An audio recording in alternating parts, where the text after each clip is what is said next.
تو اس میں کیا تھا کہ جیسے درد غالب وغیرہ کی جو اشعار تھے وہ ہم کو دیکھنے کو ملتے تھے، سننے کو ملتے تھے. تو اس سے مطلب زیادہ اور زیادہ اس طرف جو ہے دلچسپی اس طرف پیدا ہوئی اور دھیرے دھیرے کر کے اس کو اور زیادہ جاننا شروع کر دیا.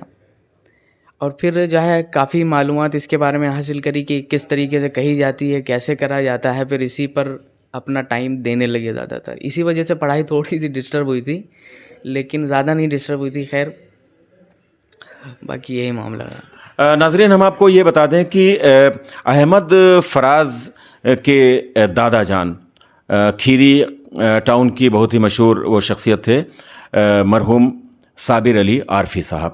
صابر عارفی کے نام سے وہ جانے جاتے ہیں اور آج بھی یہ نام کھیری کے اندر بہت زیادہ جانا جاتا ہے. ان کا انتقال ہو چکا ہے. تو صابر عارفی صاحب کی آواز بہت اچھی تھی اور وہ چاہے وہ غزل ہو چاہے وہ نعتیہ کلام ہو بہت اچھا پڑھا کرتے تھے، اچھے انداز میں. اور شعر و سخن سے ان کی وابستگی اس حد تک تھی کہ ان کے کئی اور ساتھی تھے، ان کے احباب تھے، اور یہ سب لوگ مل کر آج سے، میں اپنے بچپن کی بات کروں کہ آج سے 30 35 40 سال پہلے ایک بزم فروغ ادب ہوا کرتی تھی. تو بزم فروغ ادب کے تحت طرحی نشستیں بھی ہوتی تھیں، مشاعرے وغیرہ بھی ہوتے تھے، بڑے کامیاب مشاعرے اور کامیاب نشستیں وغیرہ ہوتی تھیں. تو ان نشستوں کے اہتمام میں صابر عارفی صاحب کا، ان کے دادا جان کا بڑا خاص نمایاں رول رہتا تھا. اس کے بعد میں ان کے جو والد گرامی ہیں احمد فراز کے، محمد عمر انصاری صاحب. محمد عمر انصاری صاحب کی آواز بھی اپنے والد صابر عارفی صاحب کی طرح ہی بہت مترنم آواز کے وہ مالک، اور بہت ہی خوبصورت، وہ چاہے وہ غزل ہو یا نعتیہ کلام ہو، بہت ہی خوبصورت انداز میں وہ پڑھتے ہیں. تو شاید ہو سکتا ہے کہ اثرات اس طرف منتقل ہو گئے ہوں احمد فراز کی طرف. تو احمد فراز، میں صحیح کہہ رہا ہوں کہ کچھ دادا جان کا اور کچھ والد گرامی کا بھی کچھ اثر ہے؟ جی بہت اثر ہے. پہلے ہمارے جو دادا تھے وہ زیادہ تر مشاعرے نشست وغیرہ کرایا کرتے تھے، اور کچھ جانتے ہوں گے لوگ. اور باقی ہمارے جو مطلب والد صاحب تھے وہ ابھی بھی مطلب ترنم کار ہیں ایک طریقے سے، آپ سمجھ سکتے ہیں. لیکن وہ بات الگ ہے کہ ابھی مشاعروں میں نہیں جاتے ہیں، نشست میں نہیں جاتے ہیں، کہیں پڑھتے نہیں ہیں جلسے وغیرہ میں. لیکن ابھی بھی ان کے پاس آواز ہے. پہلے کے معاملے میں عمر کے اس سے جو ہے تھوڑا سا لو مانا جا سکتا ہے، لیکن ابھی ان کے پاس ترنم ہے. اچھا جی ابھی ترنم ہے. اچھا یہ بتائیے کہ پھر نعتیہ شاعری کا آغاز آپ نے کیا، تو غزلیں بھی آپ لکھتے ہیں، نعتیہ کلام بھی لکھتے ہیں.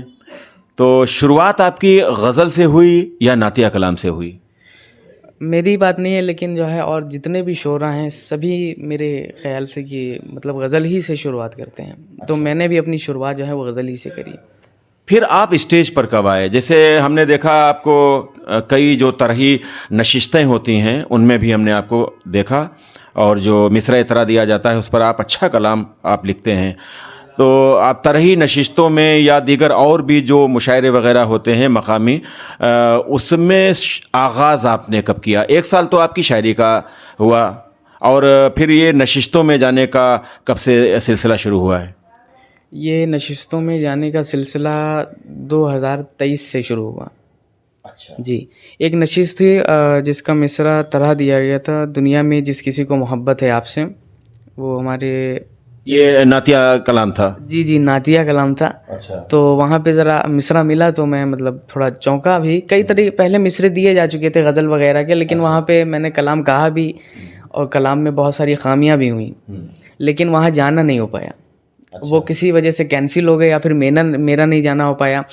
پھر جب یہ مصرع ملا تو میں نے اس پہ نعت شریف کہی، اور اس کے بعد پھر میں نے اس کو مطلب پھر شاعری کا آغاز ہوا. اور ظاہر سی بات ہے کہ شاعری کی دنیا میں جب انسان قدم رکھتا ہے تو اسے وقت بہت درکار ہوتا ہے، اور یہ کہا جاتا ہے کہ شاعر تو پوری رات جاگ کر گزار دیتے ہیں. تو پھر یہ شاعری آپ کی اور آپ کی پڑھائی اور دیگر اور جو مصروفیات ہیں، ٹائم کس طرح سے ایڈجسٹ کرتے ہیں؟ میں بس چھوٹی سی بات میں آپ کا جواب دے دیتا ہوں کہ میں نے صرف شاعری ہی نہیں کری ہے، شاعری بھی کری ہے. اگر صرف شاعری کی طرف میرا رجحان ہوتا تو پھر شاید میں بھی کہیں کونے میں بھی پڑھا لکھ رہا ہوتا اور یہاں بھی نہیں آ پاتا. لیکن پڑھائی کے ساتھ ساتھ شاعری اور باقی دیگر جتنے بھی کام ہوتے ہیں ان سبھی کے ساتھ میں اگر شاعری وغیرہ کری جاتی ہے، آپ کا جو ٹیلنٹ ہے ایکسٹرا، تو اس میں کوئی بھی فرق نہیں پڑتا اگر آپ وہ بھی کرتے ہیں وہ ہی نہیں کرتے ہیں. کوئی بھی جو آپ کو اشعار یاد ہوں، غزل کے پہلے سنائیے، پہلے نعت شریف کے سنائیے. نعت شریف کا مطلع جو ہے ذرا یاد آتا ہے ذہن میں. اعلیٰ حضرت کی زمین ہے اور اس پہ ذرا میں نے تبادمائی کری تھی کہ آ گیا ہوں ان کے در پر اپنی گھس کر ایڑیاں، آ گیا ہوں ان کے در پر اپنی گھس کر ایڑیاں، کاش وہ رکھ دیں میرے بے چین دل پر ایڑیاں، سبحان اللہ. کاش وہ رکھ دیں میرے بے چین دل پر ایڑیاں، پیشے پائے مصطفیٰ تاج سرے کونین کیا، سبحان اللہ. پیشے پائے مصطفیٰ تاج سرے کونین کیا، شاہ رکھ کر چلتے ہیں تاجوں کے اوپر ایڑیاں، سبحان اللہ. شاہ رکھ کر چلتے ہیں تاجوں کے اوپر ایڑیاں، کہکشاں ساری تیری قدموں میں پاتی ہیں سکون، کہکشاں ساری تیرے قدموں میں پاتی ہے سکون، یوں کی ہوں جیسے مہو اختر کا بستر ایڑیاں، کیا بات ہے. یوں کی ہوں جیسے مہو اختر کا بستر ایڑیاں، خوش کیے پیمانۂ دل پر تیرے قدموں کا فیض، خوش کیے پیمانۂ دل پر تیرے قدموں کا فیض، کر گئی ہیں دل کو جامِ نور سے تر ایڑیاں، کیا بات ہے. کر گئی ہیں دل کو جامِ نور سے تر ایڑیاں، ساری دنیا میں اندھیرا ہی اندھیرا ہے فراز، میں نہیں رکھوں گا ان کے در کے باہر ایڑیاں. کیا بات ہے. تو ایک تو یہ ترہی نشست ہوئی تھی غالباً، اور جو اعلیٰ حضرت کا ایک کلام ہے، نعت شریف ہے، جا بجا پرتو فگن ہے آسماں پر ایڑیاں، اور بڑی مشکل ردیف ہے ایڑیاں نبھانا، اور آپ نے بہت خوبصورتی سے یہ ردیف نبھائی ہے آپ نے. تو اس کے علاوہ اور کوئی نعتیہ کلام، کوئی منقبت؟ گری جو ظلم پر اس برق کی نوا ہے حسین، چلی جو جبر پر اس تیغ کی ادا ہے حسین، کیا بات. اور علی کے نور نظر کو بیان کیسے کروں، علی کے نور نظر کو بیان کیسے کروں، اب ایک شعر میں کیسے کہوں کہ کیا ہے حسین، کیا بات ہے. اب ایک شعر میں کیسے کہوں کہ کیا ہے حسین. غزل کے میدان میں بھی طب آزمائی کی ہے، تو کوئی غزل وغیرہ کے کوئی آپ کو اشعار یاد ہیں؟ جی، غزل کہی تھی ایک، جنون عشق میں کیا دیکھتا ہوں، جنون عشق میں کیا دیکھتا ہوں، ہر ایک ذرے میں دنیا دیکھتا ہوں، کیا بات ہے. کیا بات ہے. ہر ایک ذرے میں دنیا دیکھتا ہوں، میں کیوں دیکھوں تجھے اے شمس افلاک، میں کیوں دیکھوں تجھے اے شمس افلاک، تیرے دامن کا ذرہ دیکھتا کیا ہوں، بات ہے. کیا بات ہے. تیرے دامن کا ذرہ دیکھتا ہوں، اور دیوانہ ذرہ صحرا سے بولا، دیوانہ ذرہ صحرا سے بولا، میں کب لیلا میں لیلا دیکھتا کیا ہوں، بات ہے. کیا بہت بہت میں کب شکریہ میں کب لیلا میں لیلا دیکھتا ہوں، دیوانہ ذرہ صحرا سے بولا، میں کب لیلا میں لیلا دیکھتا ہوں، فنا ہو جائے گی چشم تحیر، فنا ہو جائے گی چشم تحیر اگر میں خود کا جلوہ دیکھتا ہوں، فنا ہو جائے گی چشم تحیر اگر میں خود کا جلوہ دیکھتا ہوں. مطلب بس آتے رہتے ہیں جب آتے ہیں تو مطلب ذہن میں آتا ہے. کیسا غرور آج ہے صحرا لیے ہوئے، کیسا غرور آج ہے صحرا لیے ہوئے، آیا کوئی تصور لیلا لیے ہوئے، آیا کوئی تصور لیلا لیے ہوئے، شاید ہو مجھ کو خواب میں دیدار حسن یار، شاید ہو مجھ کو خواب میں دیدار حسن یار، سوتا بھی ہوں تو ایک تمنا لیے ہوئے، سوتا بھی ہوں تو ایک تمنا لیے ہوئے. ایک غزل آپ نے لکھی ہے جس کی ردیف ہے زلف. نعت لکھی ہے. اچھا وہ نعت ہے. اچھا نعت شریف ہے. تو کچھ اشعار یاد ہیں اس کے؟ ایک دو شعر جو بھی یاد ہوں. کس طور سے دکھتی ہے تیری شاہ امم زلف، کس طور سے دکھتی ہے تیری شاہ امم زلف، ڈالے ہے میری لیل میں انوار کا دم زلف، ڈالے ہے میری لیل میں انوار کا دم زلف، لائی میری آنکھوں میں شب ہجر کا نقشہ، لائی میری آنکھوں میں شب ہجر کا نقشہ، در صبح وصال آج تیری لیل کرم زلف، در صبح وصال آج تیری لیل کرم زلف، چھایا ہے تیری زلف کے پرتو کا کرم یوں، چھایا ہے تیری زلف کے پرتو کا کرم یوں، روکے ہے بدم حشر میں گرمی کے ستم زلف، روکے ہے بدم حشر کی گرمی کے ستم زلف، کیا بات ہے، کیا بات ہے. اور چمکے گی فراز آپ کی ایک دن شب ہستی، رکھ دیں گے سرے لیل پہ جب شاہ حرم زلف. کیا بات ہے، کیا بات ہے. اچھا یہ بتائیے کہ ظاہر سی بات ہے کہ ابھی آپ ابھی نوجوان ہیں ماشاءاللہ، 15-16 سال کی عمر ہے اور پڑھائی بھی کر رہے ہیں. کس شعبے میں جانا چاہتے ہیں؟ شاعری کے علاوہ اگر ہٹ کر ہم بات کریں تو آگے کیا بننا چاہتے ہیں؟ ہائی اسکول ابھی آپ نے اچھے نمبروں سے آپ نے پاس کیا ہے، کیا آگے بننا چاہتے ہیں؟ دیکھیے میں نے کبھی بھی اپنے خود کے پر بھی بھروسہ نہیں کیا جب میں نے بتایا کہ میں یہ بننا چاہتا ہوں. اچھا. لیکن ابھی اس ٹائم جو ہے جب دھیرے دھیرے انسان کھلتا ہے، پھر جیسے جیسے مطلب حالات پتہ چلے تو وہ اس حساب سے سول سروس میں جانے کا پلان ہے. جی. اچھا. تو پڑھائی وغیرہ کتنے گھنٹے کرتے ہیں؟ پڑھائی وغیرہ ہو جاتی ہے 4-5 گھنٹے، یا پھر مطلب ٹائم تو نہیں بتا سکتا ہوں میں، لیکن اس سے زیادہ بھی ہو جاتی ہے، کبھی کبھی کم بھی ہو جاتی ہے. اچھا. جی. جب پڑھائی ہوتی ہے تو صرف پڑھائی ہونی چاہیے، اور شعر و شاعری تو صرف شعر و شاعری. شعر کہنے کے لیے کوئی وقت نکالتے ہیں کیا؟ کوئی خاص وقت نکالتے ہیں؟ نہیں، وقت نہیں نکالتے ہیں، اس کے لیے وقت ہی نہیں چاہتا. کوئی نثر ہوتا تو اس میں وقت نکالا جاتا، کوئی افسانہ کہنا ہے اس کے لیے سوچنا ہے کہ یہ کیریکٹر باندھے جائیں گے، لیکن نظم میں کوئی بھی بندش نہیں ہوتی ہے وقت کی. جب شعر آ گیا اسے نوٹ کر لیا. جو غزل لکھتے ہیں تو اس کا کیا ٹاپک ہوتا ہے؟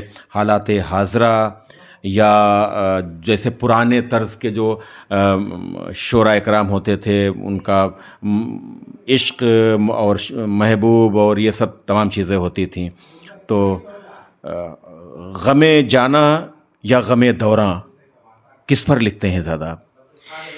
غم جانا پہ زیادہ پسند کرتے ہیں، اور اس وجہ سے بھی تصوف والے زیادہ پسند کرتا ہوں اشعار، اور لکھنا بھی پسند کرتا ہوں. کیونکہ اس میں کیا ہوتا ہے کہ دنیا اور آخرت کی دونوں چیزیں آ جاتی ہیں. انسان کو دنیاوی چیزیں بھی پتہ چل جاتی ہیں، آخرتی چیزیں بھی پتہ چل جاتی ہیں، اور کئی پہلوؤں پر بھی روشنی ڈالی جاتی ہے. تو تصوف پر مطلب زیادہ دھیان رہتا ہے. گھر میں کون کون ہے؟ گھر میں والدہ ہیں، بہن ہیں 2 اور دادی. اچھا. تو یہ شاعری کر رہے ہو، ابھی بالکل نوجوان ہو، گھر میں کوئی منع تو نہیں کرتا ہے؟ نہیں، منع نہیں کیا جاتا ہے، لیکن ہاں اگر کبھی کبھی پہلے ایسا ہوا کہ جب مطلب اسی میں پڑے رہنا تو پھر منع کیا گیا تھوڑا، لیکن اب اس ٹائم پہ دونوں چیزیں ساتھ میں چلانے کی ہے تو پھر اس وجہ نہیں. تو والد صاحب خوش ہوتے ہیں جب آپ کی شاعری سنتے ہیں؟ جی. کبھی کہا ہے کہ فراز کچھ سناؤ اپنا جو کلام لکھا ہے؟ نہیں، کبھی کہا نہیں کہ جو ہے سناؤ، لیکن جیسے آج ہی وہ نعت شریف جو ہے ذرا منظر عام پر ڈالی تھی، تو جب اس کو پڑھا، جب بھی ان کے سامنے میرا کلام جاتا ہے تو خوشی ظاہر ہوتی ہے، دیکھنے کو لگتا ہے. یہ اب جو الفاظ کی بندش ہے آپ کی ہے، اور جس طرح کے الفاظ آپ استعمال کرتے ہیں شاعری میں، چونکہ آپ نے بتایا کہ جب آپ 6ٹھی جماعت میں آئے ہیں تب سے آپ نے اردو پڑھنا شروع کیا، تو یہ ہم اسے خدا داد ٹیلنٹ ہی کہیں گے کہ یہ خدا داد صلاحیت ہے، لیکن پھر بھی انسان کچھ ہاتھ پیر مارتا ہے، کچھ کہیں نہ کہیں وہ محنت کرتا ہے. تو یہ سب چند سالوں کے اندر، 3-4 سالوں کے اندر اردو سے اتنی واقفیت کیسے ہو گئی؟ کوئی گھر کے ماحول کا کوئی اثر مانتے ہیں؟ جی، گھر کے ماحول کا اثر میں بہت مانتا ہوں، کیونکہ ہمارے جو دادا تھے وہ ظاہر سی، میں نے ابھی آپ کو بتایا کہ شروعات سے جو ہے شعر و سخن کے زیادہ فالوور رہے ہیں، اور صوفی طرف زیادہ ان کا رجحان رہا ہے، صوفیزم کی طرف، تو اس وجہ سے بھی مانتا ہوں. اور ذریعہ یہ ہے کہ شعر و شاعری کی ہی وجہ سے سمجھیے آپ اردو جتنی مطلب ابھی تک جان پایا ہوں، تو اسی کا آپ سمجھ سکتے ہیں کہ پرانے جو شعراء ہوئے ہیں، علامہ اقبال ہو گئے، غالب ہو گئے، ان سبھی کے پڑھتے پڑھتے کچھ جو مشکل الفاظ لگے ان کو میں نے سرچ کیا، پھر اس کے بعد جو اشعار تھے ان کو، کٹھن الفاظ سے کبھی بھی گھبرائے نہیں. جب کٹھن اشعار ملے اس کو اچھے سے تشریح کرا، پھر اس کے بعد اس کا مطلب سمجھ کے جو سنتشٹی ملی اس میں مزہ آ گیا. پھر اچھا آپ شاعروں کی بات کی تو یہ بتائیے کہ پہلے یہ بتائیے کہ پرانے جو شعراء کرام ہیں ان میں آپ کا سب سے پسندیدہ شاعر کون ہے؟ پسندیدہ شاعر علامہ اقبال. کیوں؟ وہ اس لیے کیونکہ ان کی شاعری میں خود ہی علم وغیرہ جو مطلب اشعار باندھے جاتے ہیں، مفہوم باندھے جاتے ہیں، تو وہ ایک طریقے سے آپ سمجھ لیجئے کہ پوری قوم کو وہ ایک طریقے سے بتاتے ہیں کہ کس راہ پر آپ کو چلنا ہے. صرف شاعری میں ہی نہیں کہ ہاں جگر کا ٹکڑا ہو گیا ایسا نہیں ہوتا ہے صرف کہ جو محبوب کی تعریف ہی کرے جا رہے ہیں، لیکن اس میں ان کی جو شاعری ہے اس میں وہ چیزیں دیکھنے کو ملتی ہیں کہ ہاں آخرت کے بھی پہلو ملتے ہیں اور دنیاوی پہلو بھی ملتے ہیں. نعتیہ اگر شعراء کرام کی بات کی جائے تو اس میں آپ کے سب سے زیادہ پسندیدہ شاعر کون ہیں؟ نعتیہ اشعار میں سب سے پسندیدہ شاعر جو ہیں وہ بیدم شاہ وارسی. اچھا جی ان کی جو شاعری میں تصوف وہ تو سبھی کو پتہ ہے، صوفیزم رنگ دیکھنے کو ملتا ہے، تو مجھے بھی اسی وجہ سے پسند ہیں. اور اعلی حضرت کی وہ تو لاجواب ہوتی ہیں لیکن ہمارے جو فیوریٹ ہیں وہ بیدم شاہ وارسی ہیں اور اعلیٰ حضرت ہیں. جی. اچھا آپ چلیے، یہ تو پرانے شاعروں کی بات ہو گئی. نئے موجودہ وقت میں جو شعراء کرام ہیں ان میں آپ کا سب سے فیوریٹ شاعر کون ہے؟ فیوریٹ شاعر تھے، میں کہہ سکتا ہوں کہ پہلے جب شروعات کی تھی تو شکیل اعظمی کی طرف زیادہ رجحان تھا. میں مطلب سوچتا تھا کہ ہاں ان کی طرح لکھنا ہے اس طریقے کا، لیکن اب خدا نے جو رنگ دیا میں اسی میں ڈھل گیا پھر. جی تو اس ٹائم جو ہے میں زیادہ آج کل کے جو شعراء ہیں میں سچ بتاؤں تو انہیں نہیں دیکھتا تھا، اور جتنے بھی پرانے شعراء ہیں ان کو زیادہ میں پسند کرتا ہوں. اچھا جی. تو شاعری کی دنیا میں کہاں تک آپ جانا چاہتے ہیں؟ احمد فراز پاکستان؟ دیکھیے میرا شاعری کرنے کا جو پہلے مقصد تھا اس میں اب میں بہت فرق ہو چکا ہے، کیونکہ جب انسان شروعات کرتا ہے تو اس کی بہت ساری تمنائیں ہوتی ہیں، یہ کرنا ہے وہ کرنا ہے، نام ہو ہر لبوں پر ہمارا ہی. لیکن اب ایسا معاملات دیکھنے کے مطلب حالات کو دیکھنے کے بعد اور جب جو چیز سمجھ میں آتی گئی دھیرے دھیرے، اس میں یہ اب یہاں پر میری خواہش اتنی ہے کہ جو میرے شعر ہوں وہ صحیح جگہ جانے چاہیے، کیونکہ اگر خراب ذہن میں جائیں گے تو وہ خرابیت ہی پھیلائیں گے آگے چل کے. اسی لیے وہ اچھے ذہن میں جائیں، اچھی فکر میں جائیں، اس کو اچھی طریقے سے لوگ ڈیفائن کریں اور اس کا صحیح پازیٹیو مطلب نکال کے اسے سمجھیں. یہ احمد فراز کھیری ٹاؤن کے امیر المومنین انٹر کالج میں تعلیم حاصل کر رہے ہیں، اور ابھی جیسا کہ میں نے بتایا کہ یہ 2024 میں انہوں نے ہائی اسکول پاس کیا اور اب اس وقت یہ فرسٹ ایئر میں ہیں، یعنی 11ویں جماعت میں ہیں. تو آپ کی شاعری تو مشہور ہو گئی نا کہ آپ شاعر ہیں، تو کیا آپ کے کالج میں آپ کے جو ہم جماعت ہیں، کلاس فیلوز ہیں، یا جو آپ کے اساتذہ ہیں، جو ٹیچرس ہیں، کبھی کہتے ہیں کہ کوئی بھائی احمد فراز کوئی کلام ولام سنائیے؟ جی کہتے تو نہیں ہے، لیکن جو ہے ابھی جیسے کچھ ٹیچرز ہیں جو ہاں واقعی میں یہ نہیں کہتے ہیں کہ ہاں سنائیے، لیکن دھیرے دھیرے وہ شعر و شاعری والی باتیں تھوڑا بہت کرتے ہیں ہم سے. وہ جان گئے ہیں کہ آپ شاعری کرتے ہیں؟ جی پورا اسکول جان گیا، پورا کالج جان گیا ہے. ہمارے جو رہی بات جو ہے جو کلاس فیلو ہیں ان میں یہ بات رہی کہ جب ان کو سنایا جاتا ہے تو کہتے ہیں بہت اچھا لکھا لیکن سمجھ میں نہیں آیا. اچھا جی اوپر سے نکلتا ہے. جی میں نے آج ایک دو کلام آپ کے دیکھے اور مجھے بھی بڑا تعجب ہوا کہ ابھی بالکل ماشاءاللہ ابھی 1 سال ہوا ہے آپ کو شاعری کرتے ہوئے، 1 سال کے اندر، اور ماشاءاللہ یہ 15-16 سال کی عمر ہے اور شاعری کی دنیا میں اتنی مضبوطی کے ساتھ آپ قدم رکھ رہے ہیں، تو مستقبل روشن ہوگا ہی انشاءاللہ تعالی.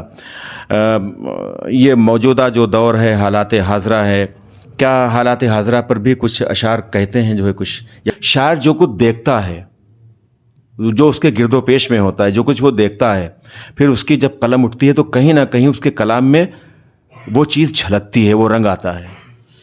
حالات حاضرہ پر کبھی مطلب یہ کوشش نہیں کری کہ ہاں حالات حاضرہ پر ہی کرنا ہے. جب اس قلم اٹھائی تو پھر جو الہام ہوتا گیا وہ لکھتے گئے، تو اس میں کچھ اشعار جو ہیں وہ حالات حاضرہ پر بھی ہو جاتے ہیں. کوئی شعر ذہن میں ہے اس وقت؟